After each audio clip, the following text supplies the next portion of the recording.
This news update is brought to you by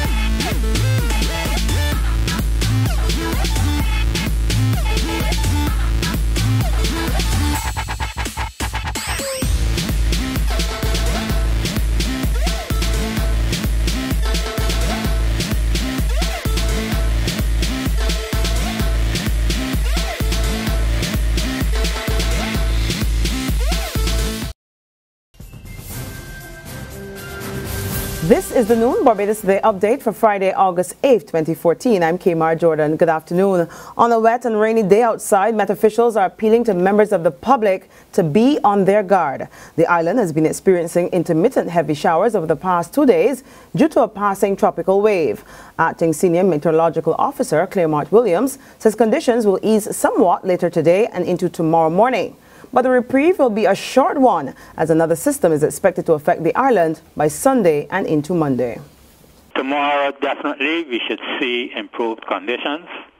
That may be temporary, though, because come late Sunday into Monday, there is the likelihood of another tropical wave moving into the area. True, we are not projecting any type of tropical storm activity, maybe for the next week or so, but it wouldn't hurt for people to remain on the alert.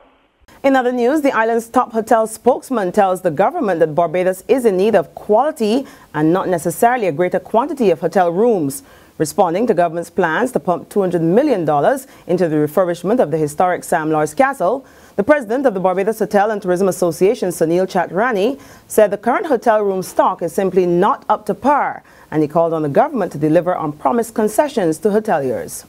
I do not have an issue with the government of Barbados building a hotel to spec to be leased out to a third party.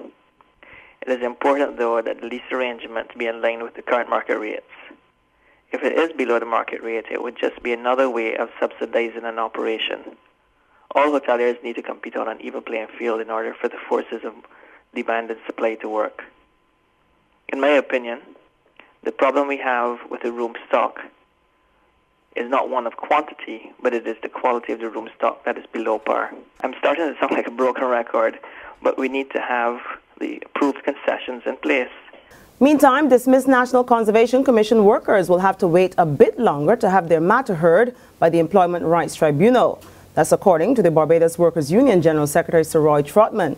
He tells Barbados Today that several people critical to the process will be on leave over the next few weeks, which will further delay the hearings. And I'm told by the Minister of Labour that the August period has been a bad one, and that some of the people who are supposed to be critical to this are on one form of leave or another. So it does look to me as though in the next couple of weeks we are not going to be able to make any strides forward. But we are still, from a BW perspective, anxious to look at it. And so we raised the question recently at the level of the Prime Minister regarding how that is going and where it can go. And that was part of the answer that we received. And tributes continue to pour in for the late Chief Justice Sir Dennis Williams, who passed away yesterday. In expressing condolences, Prime Minister Freundel Stuart today described him as a jurist who served the island and the Caribbean with distinction. Prime Minister Stuart says Sir Dennis lived an exemplary life and gave willing and unselfish service at all times to the nation he loved. Sir Dennis, who acted in the post of Governor General during December 1995 and January 1996, is recognized as the longest-serving jurist in the Commonwealth. He died peacefully in his sleep at age 84. Condolences go out to his family. There's regional and international news after this short break. Hi, I'm Red Plastic Bag. Anyone who knows me knows I don't like cold.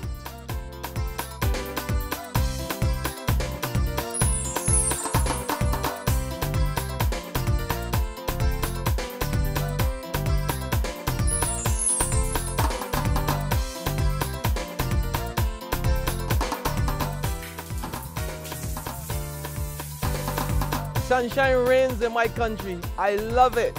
Get your sun power.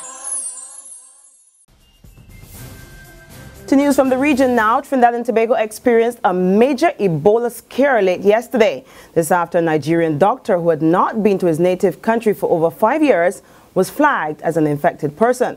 The doctor, who was not identified, arrived in the country on a British Airways flight from London. But Port of Spain's principal medical officer, Dr. Colin Furlong, said that there was little risk as the doctor had not been to his country but had been living in London. He was eventually cleared of any suspicion. On the international scene, the World Health Organization today declared the Ebola virus, which has been ravaging West Africa, a global epidemic. The health agency says the severity of the outbreak requires a coordinated international approach to stop and reverse the spread. More now in this CNN report. Dr. Tom Frieden, the director of the Centers for Disease Control and Prevention, testified before a congressional committee today about the serious nature of the outbreak, warning that it requires, quote, meticulous attention to detail, unquote, because if just one patient, one, is not isolated, it will flare back up like a forest fire. We can stop Ebola. We know how to do it. It will be a long and hard fight. And the situation in Lagos, Nigeria, is particularly concerning.